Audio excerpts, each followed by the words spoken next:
किसी के ऊपर अकाल मृत्यु का दोष है, एक बार अपने जीवन में महाकाल के दर्शन करने के लिए जाना चाहिए। क्या काली माता हमेशा जीभ निकाल के ऐसा ही उनका स्वरूप है या कोई विशेष कारण है इसके? माँ काली की अनुभूति जिन लोगों को हुई है तो वह एक महारानी के स्वरूप में उनके दर्शन होते हैं कि उनके अंदर एक बहुत रॉयल्टी है। तो भैरव बाबा कौन है? देखिए, भगवान भैरव जो है वह भगवान शिव के पंचम अवतार है। तो भैरव बाबा सच में शिव के अवतार है? शास्त्रों में ऐसा भी कहा गया है कि शिव और भैरव जी में भेद करना ही पाप है।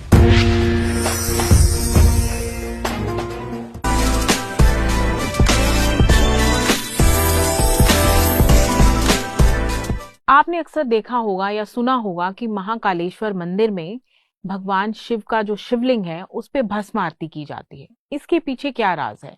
क्योंकि वहां की जो भस्म आरती है, वहां जो भस्म आरती की जाती है उसकी विशेषकर बहुत ज्यादा मान्यता है और ऐसा माना जाता है कि उस भस्म आरती में जो कोई भाग लेता है, जो कोई उस भस्म आरती के दर्शन करता है तो उसके पाप जो है वो नष्ट हो जाते हैं।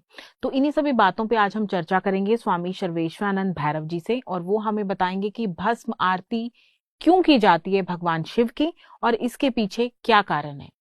स्वामी जी, आपका बहुत बहुत स्वागत है। जी धन्यवाद। स्वामी जी, मेरा पहला प्रश्न आपसे जो है वो भस्म के विषय में है। वैसे तो आज का जो पॉडकास्ट है मैं चाहती हूँ कि वो हम सारा ही भस्म के ऊपर करें, क्योंकि भस्म से रिलेटेड बड़े सारे सवाल हैं जो कई लोगों के जहन में है, और हालांकि बहुत सारी ऐसी चीजें हैं जो हमें पता होते हुए भी हम उनसे अनजान हो जाते हैं। तो मैं चाहती हूँ कि वो चीजें आपके थ्रू लोगों तक पहुंचे। महाकालेश्वर मंदिर बहुत ही मान्यता है उस जगह की, और वहां पे होने वाली भस्म आरती की तो क्या ही कहने। तो जो वहां पे भगवान शिव की जो भस्म आरती की जाती है, तो पहले तो इसका कारण बताओ कि वहां ही क्यों भगवान शिव की भस्म आरती की जाती है, या फिर सब जगह होती है, और अगर सब जगह होती है तो उस जगह की ज्यादा मान्यता क्यों है? देखिए, जो द्वादश ज्योतिर्लिंग है उनमें से एक ज्योतिर्लिंग उज्जैन का महाकाल जो ज्योतिर्लिंग है वे आता है उसमें, और वह जो ज्योतिर्लिंग है वह दक्षिण मुखी है। दक्षिण मुखी होने का अर्थ यह है कि वह तंत्रोक्त है। वहाँ की पूजा पद्धति जो भी है महाकाल ज्योतिर्लिंग की, वह तंत्रोक्त विधि से वहाँ पर उनकी पूजा की जाती है। और भगवान शिव संहार के देवता है, और भस्म जो है वह एक अंत का एक प्रतीक है कि किसी भी चीज का जो अंत है, किसी भी वस्तु का, वह भस्म है। तो यह संसार की जितनी भी लीला है यह सारी भगवान शिव के द्वारा संचालित है। समय समय पर वह सृष्टि का संहार भी करते हैं, इसीलिए उन्हें रुद्र भी कहा गया है, उन्हें उग्र कहा गया है, उन्हें अघोर कहा गया है। तो वह उस भस्म को, क्योंकि सृष्टि उन्हीं के, उसे प्रिय मानकर अपने ऊपर स्वीकार करते हैं और उसी भस्म से वह अपना श्रृंगार करते हैं। तो भस्म जो भगवान शिव पर चढ़ाई जाती है वह ऐसा नहीं है कि हर जगह पर या हर शिवालय में उनके ऊपर भस्म अर्पित की जाती है। कुछ एक ऐसी जगहें हैं कि जहां पर भस्म से उनका श्रृंगार किया जाता है। उनमें से सबसे प्रमुख जो स्थान है वह उज्जैन का ज्योतिर्लिंग महाकालेश्वर है। तो आपके कहने का मतलब ये है कि भस्म आरती का मतलब ये है कि भगवान शिव का भस्म से श्रृंगार किया है। जी, उनका श्रृंगार किया जाता है। श्रृंगार किया जाता है। और भस्म आरती में, और खास करके वहां पे जो भस्म आरती होती है उसमें महिलाएं नहीं होती हैं। मतलब मेरे कहने का मतलब ये है कि महिलाएं जो हैं वो भस्म आरती क्यों नहीं कर सकती? देखिए, क्या है कि जो लोग उज्जैन के महाकालेश्वर मंदिर में भस्म आरती जिन्होंने देखी है वह उसे खुद अनुभव करते हैं कि वहां पर किस तरह की एक प्रचंड जो ऊर्जा है उस समय वहां पर उपस्थित होती है। अच्छा। तो क्योंकि स्त्री को बहुत कोमल माना गया है, एक तरफ संहार के देवता है और दूसरी तरफ जो स्त्री है वो सृजन की एक शक्ति है। तो कुछ एक ऐसे कारण है कि वह मानसिक रूप से किसी के ऊपर ऐसा गलत प्रभाव ना जाए, और क्योंकि भगवान शिव के साथ उनके हर तरह के गण हैं, तो किसी के मन में, किसी के कोमल मन में कोई ऐसा भय उत्पन्न ना रह जाए। तो इससे जुड़ा हम आपको एक बड़ा रोचक किस्सा सुनाना चाहते हैं। कई वर्ष पूर्व की बात है कि हमारे पास एक कोई महिला हमारे पास आई और उन्होंने हमें कहा कि स्वामी जी, मुझे बड़ी प्रॉब्लम हो गई है। मुझे रात्रि में पूरा शमशान अपने साथ महसूस होता है और ऐसा लगता है कि मैं शमशान के बीच में बैठी हूँ। तो हमने उनसे पूछा कि आप कभी शमशान गए अभी कुछ समय पहले? तो उन्होंने कहा, नहीं, मैं तो कभी शमशान नहीं गई हूँ, मैं तो बस उज्जैन गई थी। अच्छा। कि वहां उज्जैन आपने क्या किया था कि बस दर्शन किए और भस्म आरती देखी और तो कुछ ऐसा नहीं विशेष रहा। तो फिर उनको थोड़ा ध्यान आया तो उन्होंने कहा कि वहां एक संत थे, उनके साथ थोड़ा मेरा विवाद हो गया था और मैं वहां पर भस्म आरती देखने के बाद बाहर आई और वहां पर एक पेड़ के नीचे कोई आसन था किसी का वैसे लगा हुआ, वहां बैठ कर उन्होंने अपने वहां पर फोटोएं खिंचवाई। और तभी वहां पर एक कोई अघोरी बाबा आए और उन्होंने उन्हें बहुत डांटा और वहां से दुड़ा दिया, उस जगह से। हाँ, उस जगह से। और कि उस दिन के बाद से ये मेरे साथ ऐसा होना शुरू हो गया है। तो इस बात को लेकर हमने भी उन्हें डांट लगाई कि वो वहां पर जो संत थे, जो वो आज भी वहां पर है, जिन्हें बम बम नाथ कहा जाता है। तो वो स्वयं अपने शरीर के ऊपर भस्म रमा कर ज्योतिर्लिंग में अंदर जाते हैं और भगवान शिव को वो भी अर्पित करते हैं। अच्छा। वह उनकी उनकी गद्दी थी जिस पर जाकर वो बैठ गए और उन्होंने वहां पर अपना फोटोशूट करवाया। और उन्होंने काफी उनको डांट लगाई। तो हमने कहा कि आपने एक मर्यादा का उल्लंघन किया है। आप किसी भी संत के आसन पर वैसे नहीं आप बैठ सकते हैं। आप दोबारा उज्जैन जाओ और उनसे, महाराज जी से मिलो, उनसे क्षमा याचना करो, वो ही आपको इसके बारे में कोई मार्ग देंगे। उन्होंने वैसा किया, वो गए, उसके बाद वो ठीक हो गए, उन्हें जो वो भय था। तो इसलिए कहा जाता है कि बहुत से ऐसे कारण हैं कि स्त्री का कई जगहों पर वो किसी भेदभाव के कारण नहीं, लेकिन अलग अलग एक शारीरिक मानसिक अवस्थाएं उनके कारण प्रतिबंध है। क्योंकि मुझे लगता है कि जो स्त्रियां होती हैं, अगर हम अपनी बात करें तो हम बहुत इमोशनल होती हैं और कहीं ना कहीं हम किसी चीज को लेके देख के डर भी जाती हैं। और इसी वजह से मुझे लगता है कि जब संस्कार किसी के घर में मृत्यु हो जाती है तो वो आदमी को करने का हक होता है, औरतें नहीं करती हैं। लेकिन जमाना बदल गया, लेकिन उस अकॉर्डिंग है। लेकिन शास्त्र तो यही बोलता है कि औरतें उस विधि से दूर रहें। तो कोमल, आपके कहने का मतलब है कि स्त्री का जो हृदय है वो कोमल है, इस वजह से वो भस्म आरती में शामिल नहीं होती है। नहीं हो सकती है। और एक उनके लिए वो उसे देख सकती है, उसे देख सकती है, उसका देखने का और उसमें सम्मिलित होने का पुण्य बराबर है, उसमें कोई भेद नहीं है। आप उस क्षेत्र में जाकर मात्र वहां पर दर्शन कर लेंगे, वहां पर आरती देख लेंगे, वो आपके मन के भाव है कि जितने शुद्ध भाव से आप वहां पर उपस्थित रहेंगे तो उसका आपको पूरा का पूरा जो भी उसका पुण्य है वो आपको प्राप्त होगा। अच्छा महाराज जी, जैसे कि हम बात कर रहे हैं भस्म के बारे में, तो अभी आपने जैसे कि वहां की एक जो महाराज है उनकी बात बताई, तो महाकालेश्वर से जुड़ा कोई ऐसा कोई चमत्कार जो आप हमें हमारे साथ शेयर करना चाह रहे हो? वैसे तो वो अपने आप में वो जगह इतनी ज्यादा मान्यता है उस जगह की, इतनी ज्यादा वो चमत्कारी बोल सकते हैं, इतनी ज्यादा वो शक्तिशाली जगह है, लेकिन फिर भी आप वहां पे गए हो और आप कुछ वहां, या आपने कुछ सुना हो या कुछ कोई आपका अनुभव जो शेयर करना देखिए, चाहते हो? वहां पर उनका, क्योंकि हमने बताया कि वो दक्षिण मुखी शिवलिंग है, जो ज्योतिर्लिंग है वो दक्षिण मुखी है, उसका मुख दक्षिण की तरफ है, वो तंत्रोक्त है। वहां पर जितनी भी साधना का जो भी विधान है वो तंत्रोक्त है। चक्र तीर्थ वहां पर उनके पास वहां पर शमशान है जो कि महाशमशान की श्रेणी में आता है। तो वह हमारी साधना स्थली रही है और वहां पर हमने अपनी बहुत साधनाएं हमने की है। तो साधनाओं की तो बहुत अनुभूतियां हैं। और महाकाल का जो स्वरूप है वह एक राजा के समान है कि जिस तरह से एक बहुत ही दृढ़ कोई शासक हो, तो उस तरह आज भी जब उनकी सवारी निकलती है सावन में तो वो उसी तरह से उद्घोष किया जाता है कि राजाधि महाराज महाकाल वो अपने राज्य, अपनी प्रजा का हाल जानने के लिए निकल रहे हैं। ठीक है, तो वहां पर कोई दूसरा राजा रात्रि में वहां पर वास नहीं कर सकता है। हाँ, ये बात मैंने सुनी है और पढ़ी भी है कि अगर वहां पे कोई राजा, किसी और, आजकल राजे नहीं है लेकिन कोई ऐसे बहुत ही हाई, हम बोल सकते हैं कि जो बड़ा ऐसे कोई मंत्री टाइप कोई बंदा है, तो वो वहां पे नहीं रुक सकता, और अगर वो रुकता है तो उसकी जो उसकी सत्ता है, जो उसका शासन है, वो नहीं रहता है। ये बात सच है? देखिए वहां पर जो जो वहां के राजा तो महाकाल ही है, महाकाल जी। और कोई दूसरा राजा उनके उनके सम्मुख बहुत बौना है, बहुत छोटा है।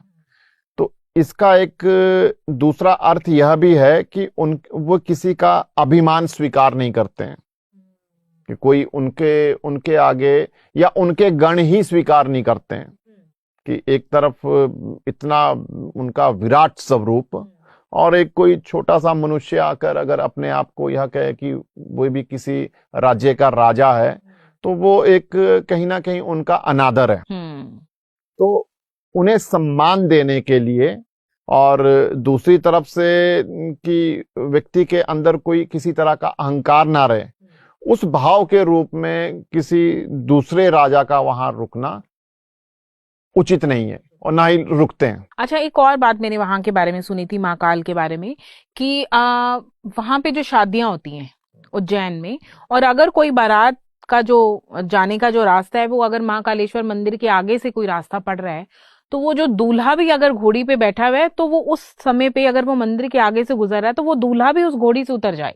देखिए ये हमारी एक प्राचीन परंपरा है, हमारे सनातन के संस्कार है, कि यदि कोई बड़ा संत, कोई बड़ा सम्मानित व्यक्ति अगर आपके सम्मुख खड़ा है, तो आप उसके सम्मुख से किसी घोड़े के ऊपर विराजमान होकर नहीं जाएंगे। तो वो तो साक्षात भगवान है, भगवान शिव है। तो ऐसा इसलिए किया जाता है कि उन्हें अपनी तरफ से सम्मान दिया जाए। तो यह एक भाव है कि हम भगवान के प्रति, महाकाल के प्रति अपने भाव प्रकट कर रहे हैं, कि उनके सम्मुख हम घोड़ी पर चढ़कर उनके मंदिर के सामने से नहीं जा सकते हैं। महाकालेश्वर, जैसे आपने बताया कि तंत्रोक्त विधि से है और दक्षिण मुखी शिवलिंग माना जाता है, और वो मैंने ये भी पढ़ा है कि जो महाकालेश्वर का शिवलिंग है वो हमारी भूमध्य रेखा के ऊपर स्थापित है। तो ऐसे में क्या वहां जाना, वहां जाके पूजा करना, वो विशेष फलदायी है? हाँ बिल्कुल, निश्चित तौर पर बहुत बहुत विशेष फलदायी है।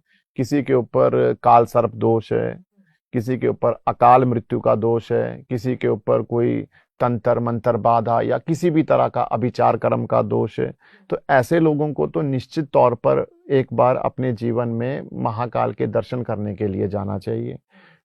बहुत सारे लोग ऐसे हैं जो जिन्हें डिप्रेशन रहता है, ठीक है, या डिप्रेशन, एंजाइटी और बहुत अधिक भय लगता है, तो इस तरह के भी जो लोग हैं अगर वहां पर जाएंगे तो उन्हें एक अलग तरह की ऊर्जा की प्राप्ति होगी। और बहुत से लोग ऐसे हैं कि जिनका डिप्रेशन दूर हो गया एक बार वहां ज्योतिर्लिंग में जाकर वहां दर्शन करने मात्र से। भैरव बाबा को बड़े सारे मंदिर ऐसे हैं जहां पे भैरव बाबा को शराब अर्पित की जाती है भोग के स्वरूप में, जी। और वही शराब भक्तों में वितरित की जाती है प्रसाद के रूप में।